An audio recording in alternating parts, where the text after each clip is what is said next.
प्रिय विद्यार्थियों, आपका एग्जामिनेरो चैनल में बहुत बहुत स्वागत है। मैं वीरेंद्र कुमार मिश्रा, प्रवक्ता हिंदी, आपका एक बार पुनः स्वागत करता हूं। आप निरंतर काफ़ी समय से आन का मान नाटक के बारे में पढ़ रहे हैं। हम लोगों ने इससे पूर्व नाटक के सारांश, नाटक का उद्देश्य, संदेश, प्रमुख पात्रों में दुर्गादास जी का चरित्रण और इसी क्रम में हम लोग अभी जो नाटक का प्रमुख स्त्री पात्र है, नारी पात्र है, सफियतुन्निसा, जो कि मुस्लिम समुदाय से संबंधित है, उसका भी चित्रण करेंगे।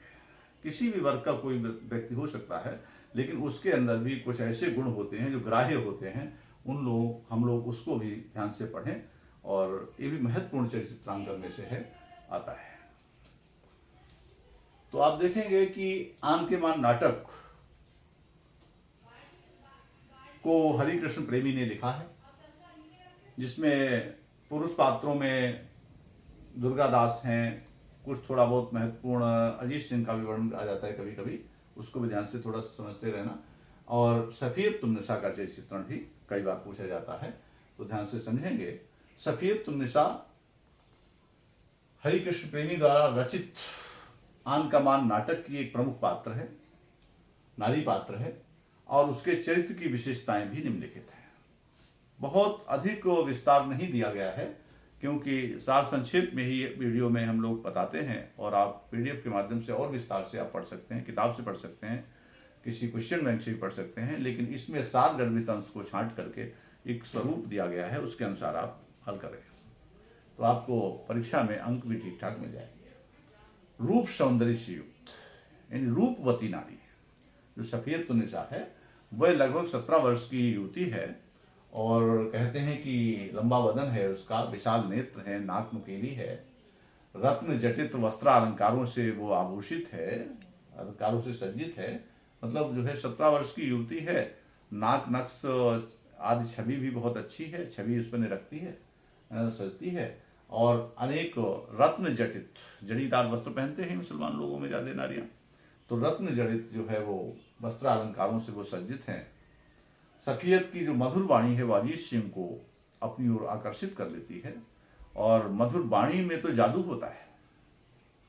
मधुर वाणी जो है वो अजीत सिंह को अपनी ओर आकर्षित कर लेती है। मृग के रूप में आपके सम्मुख आया हूँ, और यहाँ पर अजीत सिंह कथन भी बोलता है। यहाँ पर जो पहला बिंदु है उसमें अजीत सिंह का कथन भी है। अजीत सिंह कथन भी बोलता है कि मृग के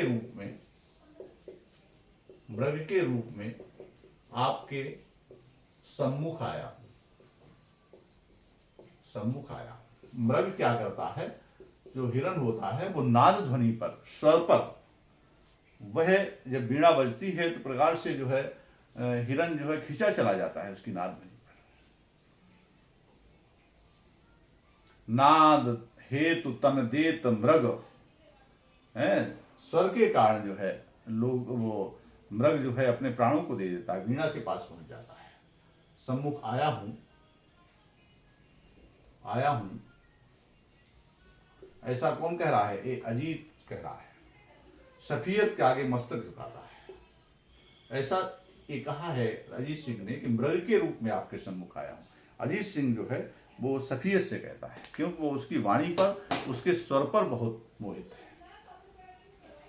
इसी क्रम में आगे बढ़े। वाक्पटुता, वाणी की चतुराई, वाक्पटुता ने वाणी की चतुराई। जो सफियतुन्निसा है वो विभिन्न परिस्थितियों में अपनी वाक्पटुता का प्रभावपूर्ण प्रभाव छोड़ती है। वाक्पटुता का पूर्ण प्रभाव छोड़ती है, प्रभावपूर्ण प्रभाव, यानी उसका प्रभावी उसकी वाणी है। उसके कथन बड़े मर्मभेदी हैं, मर्म को स्पर्श करने वाले, एवं व्यंग्यात्मक भी है, व्यंग्य भी करती है, तब भी ऐसा मधुर व्यंग्य करती है कि जो है व्यक्ति उसको नहीं समझ पाता। उसकी व्यंग्य वाणी में भी मधुरता है। मनुष्य सभी समान है, देखो ना ये चंद्रमा सबको समान रूप से अमृत पिला रहा है। सफियत भी यहां पर कथन कहती है, सफियत कहती है कि मनुष्य सभी समान है। सफियत का कथन है यहां पर, मनुष्य सभी समान है, मनुष्य सभी समान है, देखो ये चंद्रमा, देखो यह चंद्रमा सभी को समान रूप से अमृत पिला रहा है, अमृत पिला रहा है। इस तरीके से कथन जो है वो अजीत सिंह के सामने कहती है। अजीत सिंह फिर कहता है, इसी विचार में रमकर तो आपकी ओर खींचा चलाया, अर्थात मैं आपके इन विचारों के कारण ही मैं आपकी ओर आकर्षित हुआ हूं, आपकी ओर खींचा चलाया हूं। ऐसा प्रेम पूर्ण वार्तालाप, ऐसा बहुत ही सार गर्भित वार्तालाप उन दोनों में चलता है। वह वाणी में उसके बड़ी चतुराई है। वह अजीत सिंह को अपनी वाणी के द्वारा अपनी ओर आकर्षित कर देती है। वो स्वयं आकर्षित हो जाते हैं। वो संगीत प्रेमी भी है। तीसरा बिंदु है संगीत प्रेमी। वह उच्च कोटि की संगीत साधिका है, संगीत में बड़ी उसे रुचि है। उसका मधुर स्वर सहज ही दूसरों का हृदय जीत लेता है। और यहां पर जो सखियत है वह गीत मधुर स्वर में गाती है सुहानी रात चंदा मुस्कुराता है सुहानी रात चंदा मुस्कुराता है, ऐसा जो है वह गीत गाती है सुहानी रात चंदा मुस्कुराता है, कुछ नया संदेश प्राणों को सुनाता है, कुछ नया संदेश प्राणों को सुनाता है, ऐसी इस तरीके से जो गीत गाती है तो इसकी गीत को ऐसा लगता है वो प्रकृति में खोई हुई है, चंद्रमा में आदि में प्रकृति में खोई हुई है। चंद्रमा को देखकर बहुत आकर्षित है, जो उसके हृदय प्रवण होने का भी संकेत देता है, प्रकृति प्रेमी होने को भी संदेशित करता है, चरितार्थ करता है। इसी क्रम में देखिए त्याग एवं देश प्रेम की भावना, वो मात्र भावुक ही नहीं है, उसमें देश और त्याग प्रेम की भावना भी है। उसमें त्याग व बलिदान की भावना कूट कूट करके भरी है, बलिदान की भावना उसके अंदर भी है। राष्ट्र हित में वो अपना प्रेम आदि सर्वस्व बलिदान करने के लिए तत्पर दिखाई देती है। कहते हैं कि प्रायः प्रेमी अपने प्रेम को नहीं त्यागते हैं, घर कुटुंब त्याग देंगे लेकिन परिवार अपने प्रेम को नहीं त्यागते। आप समय में देखते हैं आजकल के समय में क्या हो रहा है। लेकिन उसने क्या किया है, त्याग और बलिदान की भावना कूट कूट भरी है। राष्ट्र के हित में, राष्ट्र में विघटन पैदा ना हो, हिंदू मुस्लिम में जो है वो कोई गतिरोध, किसी प्रकार का कोई अनित्य ना हो, किसी प्रकार का कोई गलत कोई संदेश ना जाए, इसलिए उसने अपने प्रेम आदि का सर्वस्व बलिदान करने के लिए वो तैयार है।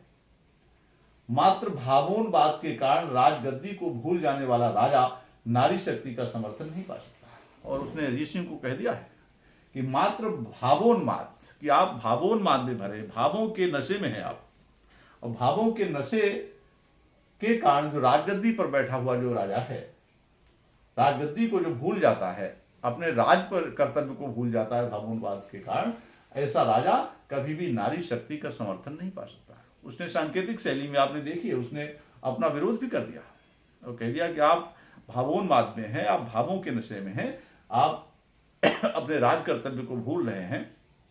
राजा का और व्यक्तित्व होता है, उसने ये सारी चीजें उसको अपने कथन में बता दी। नारी पुरुष को वीर और पराक्रमी देखना चाहती है। नारी जो है वीर, वो पुरुष को पराक्रमी और वीर देखना चाहती है। तो त्याग करना भी, अपने भावों को नियंत्रित करना, जितेंद्रिय होना भी एक वीरता है, एक पराक्रम ही तो है, ऐसा वो संकेत करती है। कितनी मधुर मिश्रित है आपकी ये बातें।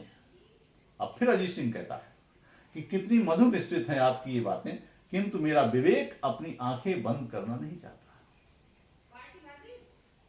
कितनी मधुर मिश्रित हैं आपकी ये बातें, किंतु मेरा विवेक अपनी आंखें बंद करना नहीं चाहता। और वह अजीत सिंह से विवाह को मना करके देश विरुद्ध आत्मत्याग दर्शाती है। फिर यहाँ पर उसने सफियत ने मतलब जो है फिर एक कथन कहा है कि बड़े मधुर मिश्रित बातें आपसे हो रही हैं, लेकिन मेरा जो विवेक है वो अपनी आंखें बंद करना नहीं चाहता, मैं विवेक को नहीं भूल पा रही।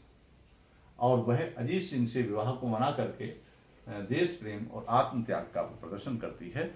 इस प्रकार आत्मत्याग की भावना उसमें टूट टूट कर भरी है। उसने अपने प्रेम को त्याग दिया है देश के कारण। कर्तव्यनिष्ठ सफियतुन निसा देश के प्रति अनुकरणीय कर्तव्य निष्ठा का परिचय देती है। उसका कर्तव्य ऐसा है जिसका अनुकरण हमारे देशवासी कर सकते हैं। राष्ट्रीय कर्तव्य के उद्देश्य से वह अपने भाई के हाथ में राखी बांधकर उसे युद्ध भूमि में प्राणोत्सर्ग भेज देती है। अपने भाई के हाथ में राखी बांधती है और वह अपने भाई को राखी बांध करके युद्ध भूमि में उसे प्राणोत्सर्ग, प्राणों को बलिदान करने के लिए भेज देती है कि आप देश में जाएं और देश के प्रति अपना कर्तव्य पूरा करें। इस प्रकार वो अपने आप भी कर्तव्य परायणता का परिचय देती है, साथ ही साथ अपने भाई को भी कर्तव्य भावना से प्रेरित होकर उसमें भी कर्तव्य परायणता का संचार करती है। निश्चित रूप से सफियतुन्निसा का चरित्र भी बहुत मानवीय है, बहुत अनुकरणीय है। बहुत सारे बिंदु उसके अनुकरण के योग्य हैं। वह बलिदानी भी है, वो त्यागी भी है, वो प्रेमी भी है, वो संगीत शादिका भी है, वो कर्तव्यनिष्ठ भी है। ऐसे अनेक बिंदु, वो रूपवती भी है। ऐसे अनेक बिंदु उसके चरित्र में शामिल हुए हैं। निश्चित रूप से आपने इन सारे चरित्रों को आपने पढ़ा है। अजीत सिंह का चरित्र भी महत्वपूर्ण है, उसको भी आप अपने ध्यान से अतिरिक्त इसके पढ़ लें और कभी कभी वो भी पूछ लिया जाता है। अंत तक पूरा वीडियो आपने देखा, इसका स्क्रीनशॉट भी आप ले सकते हैं। अन्य कथन भी इसमें दिए हुए हैं, उनको भी आप पीडीएफ के माध्यम से पढ़ सकते हैं। चरित्रण आप टेलीग्राम चैनल से जुड़ करके मंगा सकते हैं और देखते चलिए और पढ़ते रहिए, घबराइए बिल्कुल नहीं। तो आपका इनके माध्यम से आपका पूरा अध्ययन ठीक प्रकार से हो सकेगा। बशर्ते ध्यान से देखें, समझते हो। धन्यवाद।